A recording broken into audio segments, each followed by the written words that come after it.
जब धर्मदास जी बहुत व्याकुल हो गए थे, धर्मदास जी को आप खूब समझते होंगे, धर्मदास जी, आदरणीय धर्मदास साहिब जी एक बहुत ही पुण्यकर्मी प्राणी थे। और विचार करो पुण्यात्माओं, जिसके साथ भगवान रहे, साथ साथ फिरे, उससे पुण्यात्मा कौन होगा? साथ रहे, लेकिन हम समझ नहीं सक पाए, क्योंकि परमात्मा कहते मैं रोत हूं सृष्टि को, सृष्टि रोए मोहे। और गरीबदास इस योग को समझ नहीं सकता कोई। धर्मदास जी के साथ भगवान रहे और ऐसे ऐसे लीला करके दिखाई जो भगवान ही कर सकता और कर ही नहीं सकता, और फिर भी बुद्धि काम ना करी। धर्मदास जी की आंखों देख भी आ कि वहां से सचमुच ये परमात्मा है, हमारे ऊपर इतना प्रेशर है, उसके बाद भी मोहवश इतना अंधा हो गया। जब परमात्मा ने कहा कि धर्मदास मेरी लाख दुहाई, धर्मदास मेरी लाख दुहाई, ये मूल ज्ञान कहीं बाहर ना जाई। जो मैंने तुझे ज्ञान, मूल ज्ञान दिया है, वास्तविक ज्ञान दिया है, इसका अभी कहीं चर्चा ना करना। और फिर कहा कि धर्मदास मेरी लाख दुहाई, ये सार शब्द कहीं बाहर ना जाई। सार शब्द बार जो पढ़ी बिचली पीढ़ी हंस नी तरही। अब धर्मदास जी को परमात्मा ने बताया कि ये ज्ञान और ये नाम जो तीनों मंत्र हैं, सतनाम और सारनाम, ये तीन मंत्र का एक जाप बन जाता है। ये आप किसी को नहीं बताना, खुद मंत्र जाप कर ले और इससे मोक्ष होगा। इसके बगैर मोक्ष नहीं हो सकता प्राणी का, अधिकारी संत से प्राप्त लेना पड़ेगा। अपने आत्माओं, जब धर्मदास जी ने ये भी देख लिया कि समर्थ है ये तेरे साथ खड़ा, सतलोक में भी देख आए, वापस आ लिए, फिर भी उसके मन में मोह इतना छा गया, रोने लग गया बैठ के। परमात्मा ने कहा क्यों मायूस हो गया भाई भगत? तब वो क्या कहता है कि भगवान आपने स्पष्ट कर दिया कि इन मंत्रों के बगैर मोक्ष नहीं। ये जो मंत्र आप बता रहे हो, सतनाम और ये सारनाम, ये तीन मंत्र का जाप है, इसके बगैर मोक्ष नहीं। और ये मेरे बच्चे, आपने मेरे को 42 पीढ़ी का जो है ना वरदान दे दिया, 42 पीढ़ी मेरा वंश चलेगा, तो मेरे बच्चे पार कैसे होंगे? यूं कहकर रोने लग गया। तब परमात्मा ने कहा कि धर्मदास तू अंधा मत हो, यदि ये ज्ञान और ये नाम आपने इनको बता दिया, आने वाले समय में तेरे इस पंथ में तेरे वंशजों को काल ठगेगा और इनको भ्रमित कर लेगा, अपने दूत भेजेगा, उन दूतों को ये हाथ लग गए मूल मंत्र, तो बिचली पीढ़ी मैं सबको पार करूंगा विश्व को, तो ये पार नहीं हो पाओगे भाई, मेरा मिशन खराब हो जाएगा, मेरा सारा दाव नष्ट हो जाएगा जो मैं लगाना चाहता हूं। तो धर्मदास मेरी लाख दुहाई, लाख दुहाई, और ये सार शब्द की तो बाहर ना जाई। अब धर्मदास जी बहुत दुखी हो गया। परमात्मा ने सोचा यू काम बिगाड़ेगा, यू डोबेगा, कहानी मेरी बनी बनाई। तो परमात्मा ने प्रेरणा की उस दिन, उसके अंदर प्रेरणा की, और उसने कहा कि भगवान मैं बहुत अंधा हो चुका हूं, मोहवश मेरे बस की बात नहीं रही। परमात्मा बोल मुझे सतलोक भेज दो भगवान, मुझे सतलोक, वह धुन लगा दी दाता ने, अब चल तुझे सतलोक भेजते हैं। जगन्नाथपुरी में एक प्रेरणा की परमात्मा ने उसको कि अगर ये यहाँ रहेगा बच्चों में, इसकी ममता नो की नो बनी रहेगी, यूं काम बिगाड़ देगा, सारा यूं नाम बता देगा। और इसके बताया हुआ नाम ने काम तो करना नहीं, क्योंकि अधिकारी नहीं, क्योंकि परमात्मा ने धर्मदास जी को आगे नाम देने का आदेश नहीं दिया था। केवल 5 नाम जो प्रथम मंत्र के यही दिया करते थे, इनका आदेश था। धर्मदास जी के लड़के जो परमात्मा के आशीर्वाद से हुआ था, कबीर जी के आशीर्वाद से, चूड़ामणि जी, उसको भी स्वयं ही दीक्षा दी थी, स्वयं ही उसको आगे नाम 5 नाम देने का गुरुपद प्राप्त कराया था। 5 नाम कौन से? जो आपको प्रथम मंत्र में दिए जाते हैं, फर्स्ट एंड लास्ट छोड़ के, फर्स्ट एंड लास्ट उस में नहीं दिया जाता था।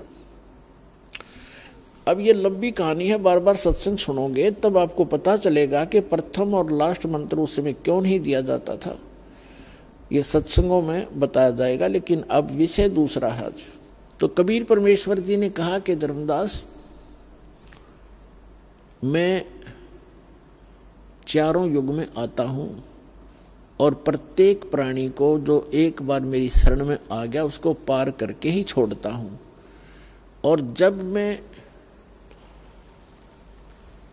एक बार जब समुद्र ने जगन्नाथ के मंदिर को बनने नहीं दिया था, ईर्ष्यावश 6 बार उसका 5 बार उसको खत्म कर दिया था, बने बनाए मंदिर को, जगन्नाथपुरी के मंदिर को, तो उस समय मैंने स्वयं आकर के एक संत रूप धारण करके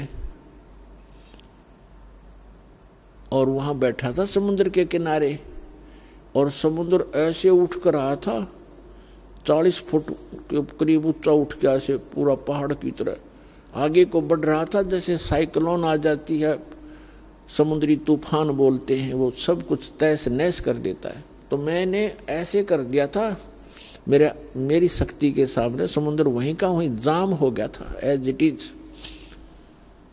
और फिर विपर रूप धारण करके समुद्र का देव आया था, उसने मुझसे याचना की कि मैं समुद्र तोड़ने जा रहा हूं, मुझे जाने दे। तब मैंने उससे कहा कि मंदिर तोड़ने जा रहा हूं, मुझे जाने दे। तो मैंने उसको भाई कह दिया था कि अब तू इधर नहीं जा सकता समुद्र, मैंने राजा को वचन दे दिया है जो मंदिर बनवा रहा है, आप जा सकते हैं। कहने का भाव ये है कि धर्मदास जी को ये प्रेरणा करनी थी परमात्मा ने कि भाई ताकि ये यहां से निकले। तो धर्मदास जी कहने लगे, जी वो स्थान अब भी है जहां आपने ये समुद्र रोका था। परमात्मा ने कहा कि हाँ अब भी है, मैं देखना चाहता हूं महाराज, मुझे दिखा दो। परमात्मा चाहो थे कि यहां से निकले इस गंध से। अब वहां जाने में यानी बांधवगढ़ से और उड़ीसा जाने के लिए चल पड़े, 3-4 दिन में पहुंचे, जाकर के पैदल चल पड़े। अब वहां जाकर के परमात्मा ने ज्ञान दिया, उसको नए सिरे से समझाया कि भले आदमी कहाँ से आया था तू, क्या ये वंशज तेरे साथ रहेंगे? आज ये यहाँ जन्मे हैं, चलो कल इसकी मृत्यु होगी, बनमाने जाके नाइजीरिया में जन्म ले लें, तेरे कहाँ से हो गए भले आदमी?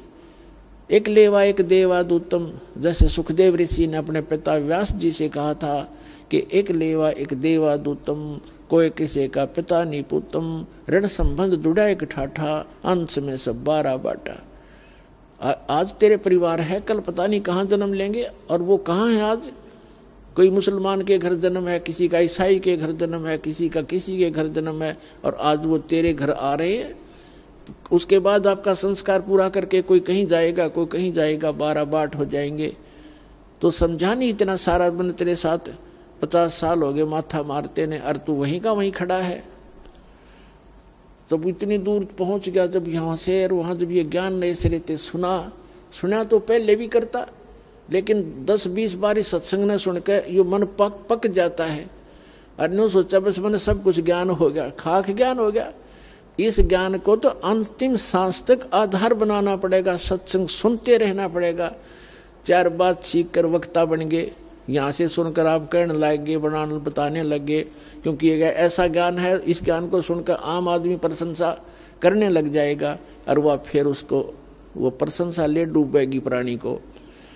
तो यह प्रभुता की भूख भी जीव का नाश का कारण बन जाती है। धर्मदास ने सोच बैठा था मैंने सारा ज्ञान हो गया, वहां जाकर पता चला, कहने लगा जी मैं तो वहीं खड़ा था जहां से चला था, आपने मेरी आंख खोल दी भगवान। हे परमात्मा मुझे यहाँ से भेज दो, न मैं भी इस दलदल में फिर फंसूंगा। तब धर्मदास जी ने जीवित समाधि ली वहां पर कि मन्नत भेज दो दाता। परमात्मा बोले ठीक है, बैठ इस गुफा में। आगे पत्थर ला दिया, वो तो मालिक ने भेजना ही था, भेज दी उसकी आत्मा। उससे पहले धर्मदास जी को संतुष्ट किया, कहा कि भाई देखो धर्मदास जी को फिर भी रह कर बातें याद आव थी। अगर जी दया करियो आप। तो परमात्मा ने कहा था कि धर्मदास जी ने कहा कि भगवान आप कह रहे हो कि बिचली पीढ़ी जब आवेगी, कलयुग 5505 बीत जाएगा, 5505 वर्ष, उस समय बिचली पीढ़ी का समय होगा, तब ये जीव पार होंगे। तब धर्मदास जी ने कहा कि परमात्मा आज तो आप बता रहे हो कि कलयुग डे बाय डे बिगड़ेगी बात सारी, दिन प्रतिदिन लोगों की वृत्ति खराब होती जाएगी कलयुग में, और जब घोर कलयुग आओगा तब तो सब लुटेरे हो जाएंगे, शराबी कवाबी हो जाएंगे। तो परमात्मा 600-500 वर्ष पहले आगे जब ये समय आएगा, उस समय तो लोग और ज्यादा बिगड़ जाएंगे, तब कैसे पार होंगे वो, और मेरे वंशज कैसे पार होंगे। तब परमेश्वर कबीर जी ने कहा था कि भाई ये 12 पंथ चलेंगे काल के, और 12वां पंथ गरीबदास का होगा, और उस गरीबदास के द्वारा मैं अपनी महिमा की वाणी पुनः प्रकट कराऊंगा,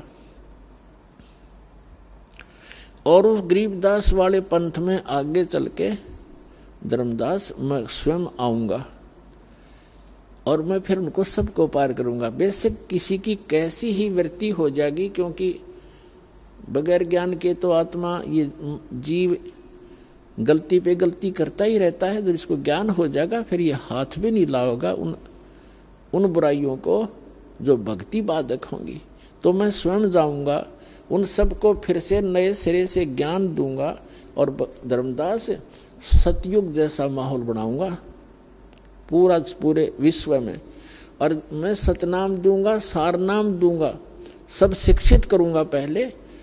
और कलयुग इसीलिए बनाया है ये कि इसमें मशीनरी युग होगा, और ऐसे उपकरण बनाए जाएंगे, सबको शिक्षित करूंगा, और फिर मेरे बच्चों को मैं अपनी पहचान कराऊंगा, सब सदग्रंथों से भगवान की महिमा का वर्णन कराऊंगा, और सबको पार करूंगा। तेरे वंशज भी पार हो जाएंगे। तेरे को 42 वंश का आशीर्वाद इसलिए दिया है कि सभी अच्छी आत्माएं तेरे घरों में जन्म लेंगी, और जब वो मेरी शरण में आएंगी, नाम ले लेंगे तो पार होंगे, नाम ना लेंगे तेरे क्या कोई भी पार नहीं होगा। और जब कलयुग 5505 बीत जाएगा, उस समय बिचली पीढ़ी का समय प्रारंभ होगा।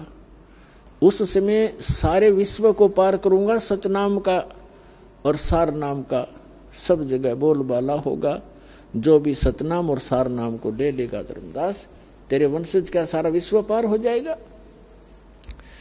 तब धर्मदास ने संतोष हुआ धर्मदास जी को कि भगवान ने कह दिया, यह फाइनल बात है, आप स्वयं आओगे, फिर मुझे क्या चिंता भगवान, मुझे सतलोक भेज दो। अगर मैं वापस चला गया वहां पर बांधवगढ़, मैं उस दलदल में फिर फंस जाएगा। उस समय धर्मदास जी की लगभग 118 वर्ष की आयु हो गई थी जब वो सतलोक गमन किया जीवित समाधि देकर। अपने आत्मा दास क्या सिद्ध करना चाह रहा है आपको? दास ये सिद्ध करना चाह रहा है कि ये ऐसी अनमोल जड़ी, ऐसा अनमोल ज्ञान और ऐसे ये कारगर मंत्र परमात्मा ने छुपा कर रखे थे आपके लिए। सबसे निकट थे धर्मदास जी, उसको भी आगे प्रतिबंध लगा दिया था कि जिक्र भी ना कर देना इस सतनाम और सार नाम का। जिन भी महापुरुषों को परमात्मा मिले हैं उन सबको मंत्र दिए, लेकिन उनको आगे प्रतिबंध लगा दिया। और वो पक्के दृढ़ भगत थे, जो गुरु जी ने कह दिया फाइनल है, संसार कहीं जाओ, जो गुरु जी का आदेश है वो सिरोधार्य है, सारा संसार एक तरफ और वचन गुरु का एक तरफ। वो ऐसे महापुरुष थे, तभी तो उनको सचखंड ले गए, वापस ले आए, और फिर उनको साथ रहे और भक्ति करो बच्चा, तुम्हें सर्व सुख भी दूंगा, सतलोक ले चलूंगा।